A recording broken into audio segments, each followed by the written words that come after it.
I was locked out. I couldn't believe it. I was watching Bloodline Adventures slip right out from underneath my fingers. Hard to believe that you can work so hard trying to build a community of like-minded outdoorsmen, people that we relate to, and then to have all that disappear in the click of a mouse. It's pretty depleting. Our hunting and fishing channel has been our pride and joy. Years of hard work, countless hours invested, and to have it all stolen from you sucks. It's so unfair. There are two things that I can't stand in this world: bullies and thieves. Close to the same thing, because a bully doesn't just beat you up, he steals your dignity. If you're a thief, you have no room in my life. Unfortunately, as we found out firsthand, sometimes these liars, these criminals, these pieces of absolute excrement, they get lucky. And believe me, it's as hard as it is for me to admit that some of the mistakes I made, I am pretty good at this stuff, but they were able to get past us and gain control of our account. I mean, the whole thing is really taking a physical toll on Bryce and I. Apart from the cold sores and the sleep deprivation, just check this out. I mean, look at what we used to look like a week ago. So instead of us featuring an ad for SurfNet Pro VPN right now, let's exploit them and their lies so that this doesn't happen to you. Let's go. One day we received an email from a company called SurfNet Pro VPN, and they were interested in collaborating with us for an ad spot in one of our future videos. Essentially, they wanted us to promote their site and their service to our subscribers, and I immediately thought nothing of it.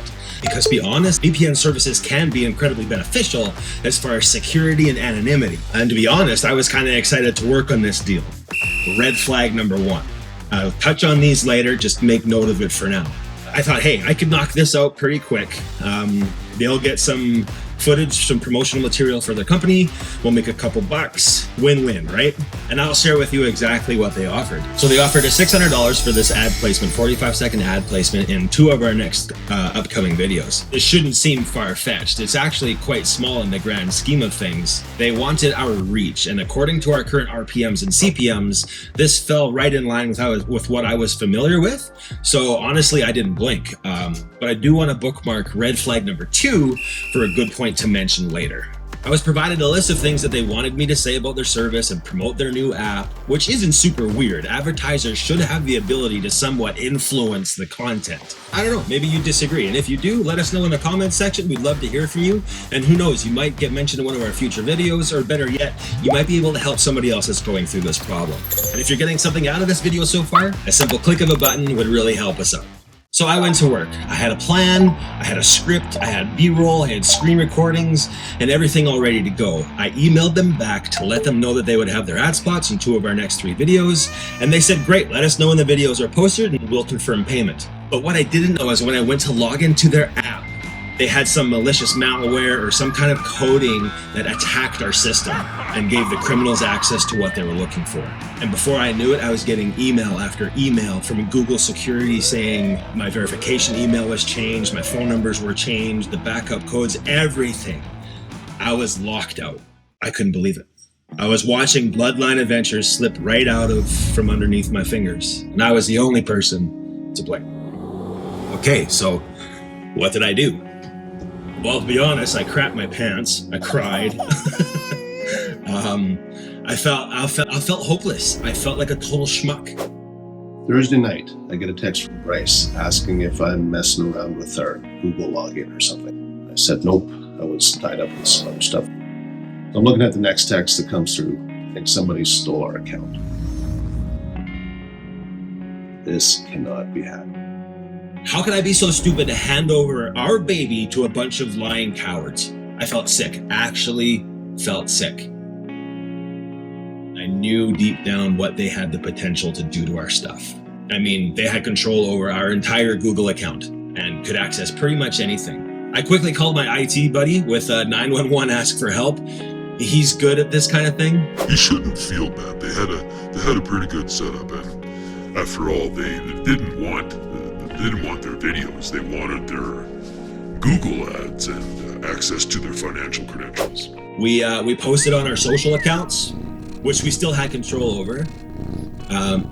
we posted about how we've been hacked, how we've been compromised, and how to let our subscribers and our followers know not to accept anything malicious looking from us for the next few days.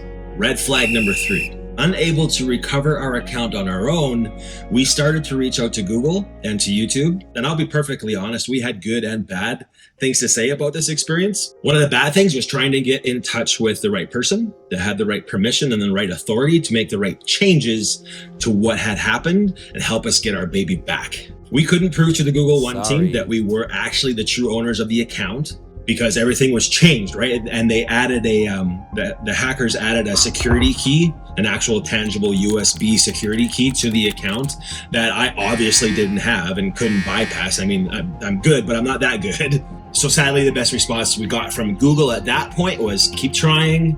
Maybe one of your devices will recognize it. Not happy with that response, and still hitting a wall trying to prove our identity, I was advised to go to the help page on Google and fill out a feedback form. I was glad to do so, but I wasn't super happy with what they told me next. There's no guarantee that it will get seen or replied to, but you can try.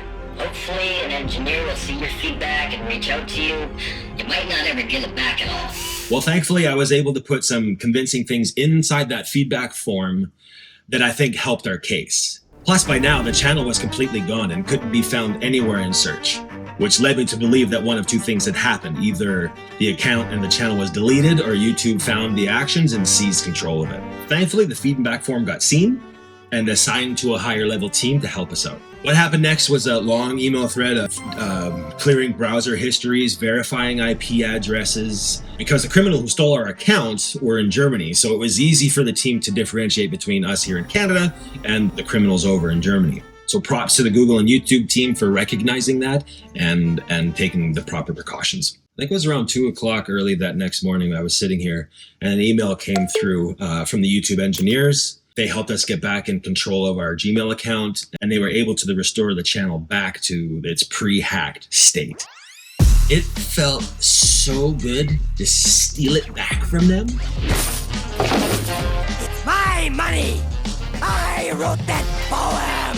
Anyways, after about 12 hours straight of watching scammer payback videos, I felt slightly reprieved. Which, by the way, if you enjoy people scamming the scammers, check out some of Scammer Payback's videos and what Progi and his team do to these criminals. Him and his team do a great job of giving the torture back to those assholes, and it's nice to listen to them suffer. All right. Okay. Are you doing anything with my computer? I don't think so. Yes, I do. I know that you did something with my computer. No, I didn't. We have their info linked in the description below, so please check them out. And guys, thanks so much for what you do. It's nice to know that there's people fighting against these guys, so kudos to you guys. Keep it up. Personally, if we could give any advice from our experience, it would be this. Secure your account as deep and as best as you can. Two-factor authentication is usually enough, but you want to go deeper than that.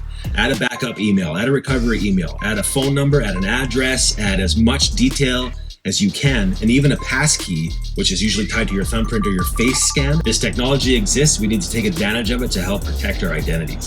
Secondly is save absolutely everything. All your videos, all your shorts, all your source content. Get yourself a couple big hard drives like we do and back up absolutely everything. That way, if you have to start over, you have your content. If we had lost our account and had to start all over, the worst part of it is, honestly, we would have had to change our name. And we didn't want to be called the Real Bloodline Adventures or Bloodline 2. We wanted our name back. And the really, really interesting part is we probably could have passed our current numbers if we did have to start all over, because we'd have fundamentally 500 of our videos that we could mass post without spamming and getting shadow banned, but we could mass post that content and we probably would have passed the numbers that we have now. It's just the way the game works. I thought that was pretty interesting. And since the channel had to be recovered, we lost our data cluster and all the keywords associated with our account. We went from being a hunting and fishing channel to a cryptocurrency channel. Idiots. Fail. Third is fact check everyone. Go as deep as you can. Look for suspicious URLs, email contacts, etc. Go to their website, go to their social accounts. Do a dig deep on these people. Look for reviews. Ask for testimonials. Contact the people that have worked with them before just to verify. Because once After a while, it could be too late. Fourth is do consider using a VPN just for added security. Just make sure it's from a good company like NordVPN or Trend Micro, not these losers. Lastly, number 5 is recognize these red flags. They will try to play with your emotions, and remember, emotions usually lead to action of some kind, so stay cool and calm. Realize the amount. If the sponsors are not concerned about the number of views that their video might potentially get, and they're just offering a flat amount, then don't get excited. Instead, run away. That boy sure is a running fool. Don't expect anyone else to open up or recover your account for you, or you could fall victim to yet another scam right away. What happens is these scammers create a burner account where they pretend to be somebody else, and they monitor your accounts waiting for you to make this post to say, hey, we've been hacked, we've been stolen, and they will in turn reach out to you through this burner account to say, hey, I can help you. Send me your information and I will help you get your account recovered. Don't fall victim to this crap. They're lies. They're surfing for your information. Do not give it to them. Remember this, it's you who had your identity stolen, and it's up to you to prove to Google and YouTube who you are. You're the only person that can do that, not somebody else. Thankfully, we only lost a couple hundred subscribers, but for the most part, things are back on the upswing. It's funny, once we got the account back, we went through all the emails in the account and we noticed all the backup verification code requests that we were trying to get. Plus, we found out more about what they were chasing. They wanted access to our ads account, and they were trying to infiltrate our finances and promote their scammy crypto. They posted a couple videos and created some ad campaigns trying to scam our subscribers and new people. It always comes down to money, right? Ugh, sickening. But I mean, hey, it's the law of averages as well. If they send out 1 million fraudulent emails, some people will fall victim. And I sit here right now telling you that we were victims. Please don't make the same mistakes that we did. And if you have been hacked, hopefully this will help you regain some control of some kind, or at least guide you down the right path. Anyways, that's our story. It was 4 days of pure torture. Knowing that someone else had our identity and could do whatever they wanted with it, it's an experience that I hope none of you have to go through. But the fact is, there's some really crappy people in this world, and they will never stop doing what they do. And with the world going the way it is, I fear it's going to get easier for these people, not harder. That's why we all got to stick together and help each other out. Oh, and SurfNet Pro, if you guys are watching this, you forgot to delete your MasterCard information in the ads campaign. Nice one, fish! It's probably stolen anyways, but just thought you'd want to know. Anybody want a new boat?